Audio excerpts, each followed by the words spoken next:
안녕하세요. 손가락 복음 선계 지휘자 강사입니다. 오신 것을 진심으로 환영하며 해피 파이브를 열어가도록 하겠습니다. 오늘 증거드릴 말씀의 제목은요. 828강 일곱째인의 심판이라는 제목으로 하나님의 말씀을 나눠보는 시간을 갖도록 하겠습니다. 계시록 8장 1절을 보시게 되면 일곱째인을 떼실 때에 하늘이 반시 동안 고요하더니 내가 봄에 하나님 앞에 시위한 일곱 천사가 있어 일곱 나팔을 받았더라 라고 말씀에 기록되어 있습니다.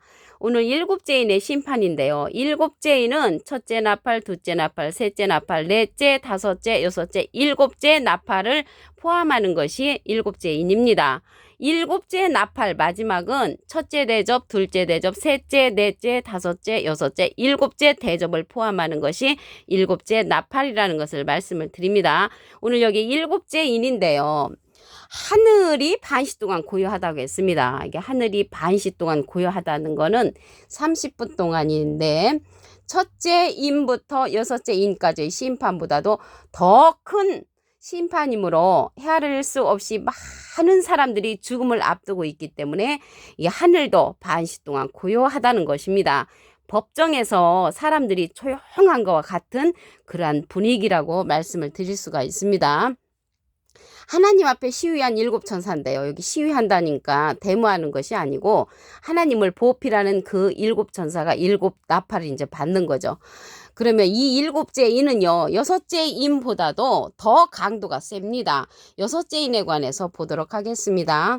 계시록 6장 12절에 보시게 되면 내가 보니 여섯째 인을 떼실 때 큰 지진이 나며 해가 총단같이 검어지고 온 달이 피같이 되는 역사가 일어나지요. 그러면 해가 총단같이 검어진다는 거는 이 해는 하나님을 상징을 합니다. 시편 84편 11절에 보시게 되면 여호와 하나님은 해요 방패시라고 했습니다. 그래서 하나님이 검은 빛을 띈다는 거는 빛을 발하지 아니하는 때가 여섯째 인이라는 것을 알 수가 있고요. 온 달이 피같이 된다겠는데 이 달은 예수님을 상징을 합니다. 시편 89편 37절에 보시게 되면 궁창의 증인 달같이라고 나왔는데 계시록 3장 14절 그 중간에 보시게 되면 충성되고 참된 증인이시요 하나님의 창조의 근본이시라고 했거든요. 그래서 이 참된 증인 이 달은 예수님을 상징한다는 것을 말씀을 드립니다. 그러면 여기 일곱째인이 첫째 나팔부터 일곱째 나팔까지의 그런 사건을 포함한다고 했잖아요. 그러면 첫째 나팔의 사건을 보도록 하겠습니다. 계시록 8장 7절을 보시게 되면 첫째 천사가 나팔을 부니 피 섞인 우박과 불이 나서 땅에 쏟아지매 땅의 3분의 1이 타서 사위고 수목의 3분의 1도 타서 사위고 각종 푸른 풀도 사위더라고 했습니다. 우박과 같은 불이 일어나는 것이죠. 여기 불이 일어난다고 하니까 이 실질적인 그러한 불과 같이 폭탄과 같은 그러한 역사, 우박과 같은 폭탄, 핵무기를 이제 상징을 하지 여기에서는. 그러면 땅의 3분의 1이 타서 사윈다고 했는데 땅에 속한 자들 3분의 1이 죽는 역사가 일어나고요. 20개의 3분의 1도 타서 사윈다고 했고 각종 풀도 타서 사윈다고 했습니다. 여기 수목도요. 수목도 보면은 하나님의 백성으로 상징되어 있습니다. 나무잖아요. 예레미야 5장 14절 그 밑에 부분에 보시게 되면 이 백성으로 나무가 되게 하리니 그래서 하나님의 악한 바늘에 선 그러한 자들이 죽는 역사가 일어나는데 3분의 1이 죽게 되고요. 여기 풀이 나왔잖아요. 풀도 하나님의 백성을 상징을 합니다. 이사야 40장 7절에 보시게 되면 이 백성은 실로 풀이로다 라고 했습니다. 그래서 여기 하나님의 악한 반열의 선자들, 깨우침 받지 못한 자들이 3분의 1이 죽는 역사가 첫째 나팔 때 일어난다는 것을 말씀을 통하여 알 수가 있습니다. 이러한 자들은 어떤 자들이냐면 요한복음 15장 1절에 보시게 되면 내가 참포도나무요. 예수님이 참포도나무인데 참포도나무의 열매를 맺어야 되는데 들포도를 맺었단 말이죠. 이사야 5장 2절 그 밑에 부분에 보시게 되면 좋은 포도 맺기를 바랐더니 들 포도를 맺힌 자들이 이게 3분의 1의 죽는 역사에 참여한다는 것을 말씀을 드립니다. 둘째 천사의 나팔을 보도록 하겠습니다. 계시록 8장 7절을 보시게 되면 둘째 천사가 나팔을 부니 불붙는 큰 산과 같은 것이 바다에 떨어지매 바다의 3분의 1이 피가 되고 바다 가운데 생명 가진 피조물들이 3분의 1이 죽고 배들의 3분의 1이 깨어지더라 라고 말씀에 기록되어 있습니다. 여기 둘째 천사는요, 계시록 8장 7절이 아니고 9절입니다. 잘못 기록됐다는 것을 말씀을 드립니다. 여기에서 보시게 되면 큰 산과 같은 것이 바다에 떨어진다고 했는데, 여기 불붙은 큰 산은 핵폭탄과 같은 거, 핵무기와 같은 것을 말하고요. 바다의 3분의 1이 피가 되고 바다 가운데 생명 가진 피조물들이 여기도 3분의 1이 죽는 역사가 일어나죠. 배들의 3분의 1도 깨어지는 그런 역사가 일어난다는 것이죠. 여기 일곱째인의 심판의 사건은요, 3분의 1이 다 멸절되는 그러한 심판의 때라는 것을 말씀을 드립니다. 그러면 여기 물샘에 떨어지는 그러한 역사도 있습니다. 계시록 8장 10절을 보시게 되면 셋째 천사가 나팔을 부니 햇불같이 타는 큰 별이 하늘에서 떨어져 강물의 3분의 1과 여러 물샘에 떨어진다고 했습니다. 여기 물샘에 떨어진다고 했는데요. 여기 물샘에 떨어지는 면은 어떠한 물인가 알아보도록 하겠습니다. 요한복음 4장 14절에 보시게 되면 내가 주는 물을 먹는 자는 영원히 목마르지 아니하리니 나의 주는 물은 그 속에서 영생하도록 솟아나는 샘물이 된다고 했습니다. 영생하도록 솟아나는 샘물을 먹는 자는 일곱째 인의 심판을 받지 아니하고요. 영생하도록 솟아나는 물이 아닌 곳에 거하는 자들은 일곱째인의 심판을 받는다는 것을 알 수가 있습니다. 그러면 우리가 이렇게 일곱째인의 심판을 면해야 되는데, 일곱째인의 심판을 면하려면 영생하도록 솟아나는 샘물을 먹어야 되겠죠. 그러면 영생하도록 솟아나는 샘물, 진리의 성령을 우리에게 보내주신다고 했습니다. 진리의 성령에 관해서 말씀을 보시면 요한복음 16장 13절을 보시게 되면 진리의 성령이 오시면 그가 너희를 모든 진리 가운데로 인도하시리니 그가 자의로 말하지 않고 오직 듣는 것을 말하시며 장래일을 너희에게 알리시리라고 했습니다. 그래서 우리에게 장래일을 알려주고 모든 진리 가운데로 인도하는 성령은 진리의 성령이란 말입니다. 그래서 이러한 진리의 성령, 영생하도록 솟아나는 샘물의 말씀을 우리가 먹어야만이 일곱째인의 심판을 면할 수가 있겠습니다. 이러한 진리의 성령은 예수님이 하나님께 부탁을 해서 보낼 보혜사라고 했습니다. 요한복음 15장 26절을 보시게 되면 내가는 예수님이 아버지께로서 너에게 보낼 보혜사, 보내주는 보혜사인데 곧 아버지께로서 나오시는 진리의 성령이 오실 때 그가 나를 증거하실 것이요. 예수님을 증거하는 성령은 진리의 성령으로서 보낼 보혜사라고 했습니다. 이 보혜사라는 뜻은 대언자라는 그러한 뜻을 갖고 있습니다.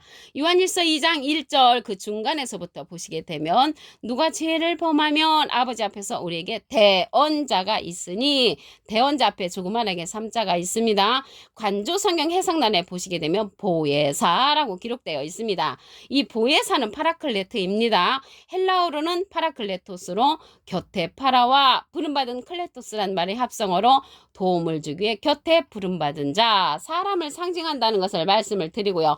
라이프 성경 백과사전에는 컴포터 위로자, 카운셀러 상담자, 미래를 중보자, 헬퍼 돕는 자, 서플리케이터, 탄원자란 이름을 갖고 있는 것이 이 보혜사라는 것을 알 수가 있습니다. 예수님은 하나님의 대언자 보혜사시고요. 예수님께서 보낼 보혜사는 또 다른 보혜사라고 했습니다.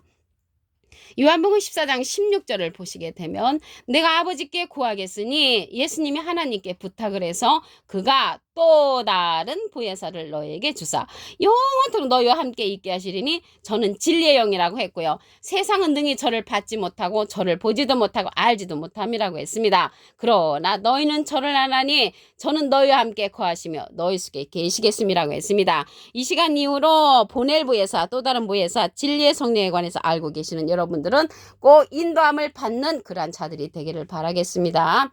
계시록 8장 1절을 보시게 되면 일곱째 인을 떼실 때에 하늘이 반시 동안 고요하더니 내가 봄에 하나님 앞에 시위한 일곱 천사가 일곱 나팔을 받았다고 했습니다.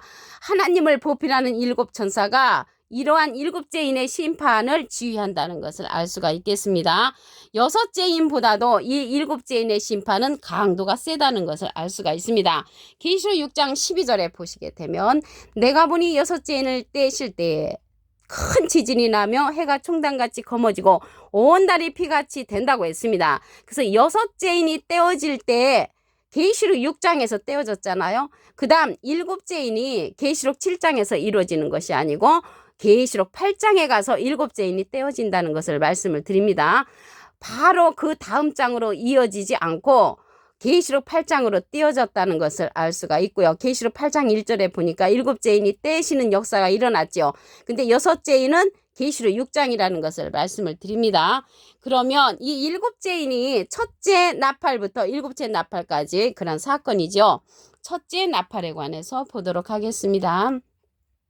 계시록 8장 7절을 보시게 되면 둘째 천사가 나팔을 부니 피 섞인 우박과 불이 나서 땅에 쏟아지매 땅의 3분의 1이 타서 사우고 수목의 3분의 1도 타서 사위고 각종 푸른 풀도 타서 사위더라. 사윈다는 것은 멸절당하는 것이죠. 그래서 땅에 속한 자들이 하나님의 백성들이 악한 곳에 속한 자들은 이렇게 멸절당한다는 것을 말씀을 통하여 알 수가 있겠습니다.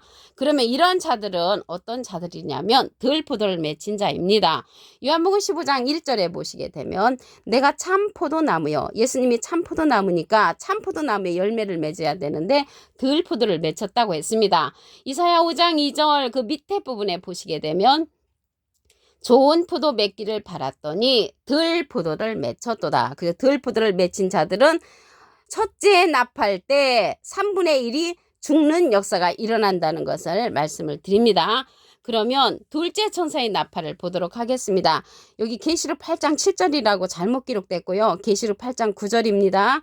둘째 천사가 나팔을 보니 불 붙는 큰 산과 같은 것이 바다에 던지우매 바다의 3분의 1이 피가 되고 바다 가운데 생명 가진 피조물들의 3분의 1이 죽고 배들의 3분의 1이 깨어지는 역사가 일어난다고 했습니다. 그래서 일곱째 인의 심판은 3분의 1이 멸절되는 그러한 심판이라는 것을 말씀을 드리고요. 여기 피가 된다고 했잖아요. 피가 되면은 많은 사람들이 깨끗한 물을 마셔야 되는데 이 피를 먹음으로써 영적으로 죽는 역사가 일어난다는 것을 말씀을 드립니다. 배들의 3분의 1이 깨어지는 것은 이제 여기에서 배는 종교 단체를 가리킵니다. 계시록 8장 10절을 보도록 하겠습니다. 셋째 천사가 나팔을 부니 햇불같이 타는 큰 별이 하늘에서 떨어져 강들의 3분의 1과 여러 물샘에 떨어진다고 했습니다. 그래서 여기 큰 별이 하늘에서 떨어지면은 이 별 이름이 뭐라겠냐면 쑥이라고 했습니다. 물들의 3분의 1이 쑥이 되니까 그 물들이 쓰게 됨을 인하여 많은 사람이 죽는다고 했습니다. 그 쓴 물은 영생하도록 솟아나는 샘물의 말씀을 먹어야 되는데 영생하도록 솟아나는 샘물의 말씀이 아닌 비진리의 말씀이라는 것을 말씀을 드립니다. 그러면 이러한 영생하도록 솟아나는 샘물을 우리에게 줄 수 있는 진리의 성령을 우리에게 보내주신다고 했습니다. 요한복음 16장 13절을 보시게 되면 진리의 성령이 오시면 그가 너희를 모든 진리 가운데로 인도하시리니 그가 자의로 말하지 않고 오직 듣는 것을 말하시며 장래를 우리에게 알려준다고 했습니다. 이 진리의 성령은 장래일 계시록의 사건을 우리에게 알려주는 그러한 성령이라는 것을 알 수가 있고요.